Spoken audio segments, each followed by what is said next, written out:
Misteri sumber kekayaan Nabi Sulaiman baru terkuak. Kisah Nabi Sulaiman terbaru. Nabi Sulaiman alaihi salam merupakan manusia terkaya sepanjang sejarah kehidupan manusia di muka bumi. Baru-baru ini, Profesor Erez Ben Yosef, seorang arkeolog dari Universitas Tel Aviv, Israel, telah menemukan situs peninggalan sejarah Islam yang mengungkap total kekayaan Nabi Sulaiman alaihi salam. Ia menyatakan bahwa 3.000 tahun yang lalu, Nabi Sulaiman alaihi salam diperkirakan memiliki kekayaan senilai 2,2 triliun US dollar. Dan apabila dikonversikan ke rupiah, maka nilainya lebih dari 32 juta triliun rupiah. Dan bila dibandingkan dengan kekayaan negara Indonesia yang memiliki total aset yang mencapai 11.000 triliun rupiah. Seperti yang disampaikan oleh Menteri Keuangan Sri Mulyani pada malam penganugerahan The Asset Manager 2023 yang dilaksanakan di Gedung AA Maramis Kompleks Kementerian Keuangan pada Selasa 17 Oktober 2023. Tentunya kekayaan Nabi Sulaiman dengan negara Indonesia bagaikan langit dan bumi. Elon Musk tercatat sebagai orang terkaya di dunia berdasarkan data Forbes Real Time Billionaires per Senin 9 Oktober 2023. Harta kekayaan pendiri Tesla dan SpaceX mencapai 259,9 miliar US dollar. Atau sekitar 4.080 triliun rupiah dengan nilai kurs 15.622 rupiah per 9 Oktober 2023. Itu merupakan angka kekayaan yang benar-benar fantastis. Namun dibandingkan dengan Nabi Sulaiman, kekayaan Elon Musk itu tak ada apa-apanya. Nabi Sulaiman diyakini adalah orang terkaya yang pernah hidup di dunia sejak zaman Nabi Adam alaihi salam hingga hari kiamat. Sebelum cerita ini dilanjut, dapatkan pahala sedekah dengan cara bantu support channel ini dengan cara subscribe dan komen, agar syiar Islam ini dapat tersebar luaskan kepada orang lain yang membutuhkan. Amin ya Allah ya Robbal Alamin. Sebelumnya, seperti yang diungkapkan oleh tim arkeolog yang dipimpin Profesor Erez Ben Yosef dari Tel Aviv University, menemukan situs arkeologi di Israel. Situs arkeolog yang terletak di lembah Timna tersebut diklaim sebagai salah satu dari sumber kekayaan Nabi Sulaiman alaihi salam. Nabi yang memerintah kerajaan besar sekitar 3.000 tahun yang lalu ini diduga berhasil melakukan penambangan tembaga. Kekayaannya didapat dengan memisahkan biji tembaga dari batuan yang ditambang dari situs arkeologi Lembah Timna. Disebutkan bahwa produksi tambang di situs Lembah Timna berkembang pesat selama masa pemerintahan Nabi Sulaiman alaihi salam. Pada tahun 1964, tim arkeolog mulai menggali situs kuno di Lembah Timna Israel Selatan yang diduga peninggalan kerajaan Nabi Sulaiman alaihi salam.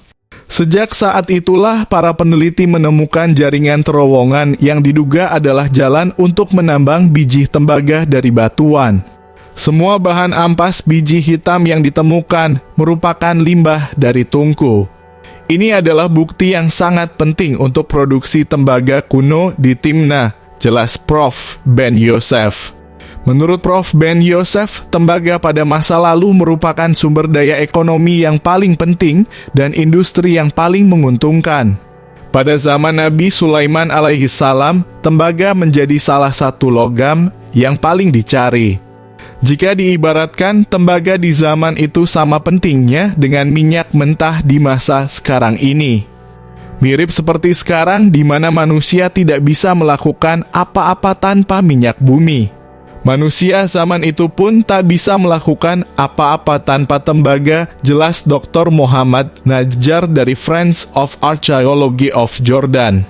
Sementara itu, Profesor Ben Yosef dalam keterangannya mengungkapkan bahwa Nabi Sulaiman alaihi salam diperkirakan memerintah kerajaannya selama 39 tahun. Dan salah satu sumber kekayaan Nabi Sulaiman alaihi salam yaitu berasal dari biji tembaga. yang merupakan komoditi penting seperti minyak bumi saat ini. Nabi Sulaiman juga memiliki banyak sekali kekayaan akan mujizatnya. Nabi Sulaiman adalah raja bangsa manusia yang juga memiliki otoritas dan kekuasaan atas bangsa jin dan hewan. Hal itu merupakan salah satu mujizat Nabi Sulaiman yang tak akan mampu disaingi oleh generasi-generasi manusia setelahnya. Diceritakan pula bahwa Nabi terkaya ini memiliki istana yang sangat megah. Bahkan kala itu digambarkan secara detail oleh para arsitek dan ahli bangunan bahwa Nabi Sulaiman alaihi salam sudah bisa membangun lantai transparan yang di bawahnya terlihat kolam air nan jernih. Dengan kejernihannya itulah mengakibatkan Ratu Bilqis sampai takut melintas di lantai tersebut. Meskipun hidup dengan bergelimbang harta tidak membuat Nabi Sulaiman lupa akan tugas dan tanggung jawabnya dalam memimpin bangsanya. Berdasarkan karya berjudul Qisas Al-Anbiya yang disusun oleh Abi Fida Ismail Ibnu Katsir, Nabi Sulaiman merupakan anak bungsu dari Nabi Daud alaihi salam dan ibunya dikenal sebagai Tasyayu bin Suro. Allah Subhanahu wa Ta'ala memberikan kepadanya kenabian dan kekuasaan kerajaan untuk menjadi pemimpin Bani Israel. Selama memegang peran kepemimpinan, beliau menunjukkan kepribadian yang bijaksana dan selalu mengemban tanggung jawab terhadap segala aspek kehidupannya. Tindakan-tindakan dan cara Nabi Sulaiman menggunakan harta serta kekuasaan yang dimilikinya mencerminkan kesungguhan dalam memikul tanggung jawabnya. Sebagaimana dikisahkan dalam Al-Quran, kala itu Nabi Sulaiman sedang mengumpulkan seluruh tentaranya yang terdiri dari manusia, jin, dan binatang. Namun dalam pertemuan tersebut, burung hudhud tidak hadir. Beliau pun memeriksa tempat di mana para burung berkumpul, kemudian berkata yang artinya, "Mengapa aku tidak melihat burung hudhud? Apakah dia termasuk yang tidak hadir? Sungguh aku benar-benar akan mengazabnya dengan keras atau benar-benar menyembelihnya. Kecuali jika benar-benar dia datanglah dengan alasan yang terang." Quran Surat 27 ayat 20-21. Menurut Muhammad Ghufron Hidayat dalam buku Rahasia Kekayaan Nabi Sulaiman, sikap tegas Nabi Sulaiman terhadap burung hudhud adalah bukti bahwa ia menyadari jika semua harta, kekuasaan, termasuk prajuritnya, merupakan karunia, sekaligus titipan dari Allah yang kelak akan dimintai pertanggungjawaban di akhirat. Wallahu alam bisawab. Itu dia misteri sumber kekayaan Nabi Sulaiman baru terkuak. Kisah Nabi Sulaiman terbaru. Dapatkan pahala sedekah dengan subscribe channel ini sekarang.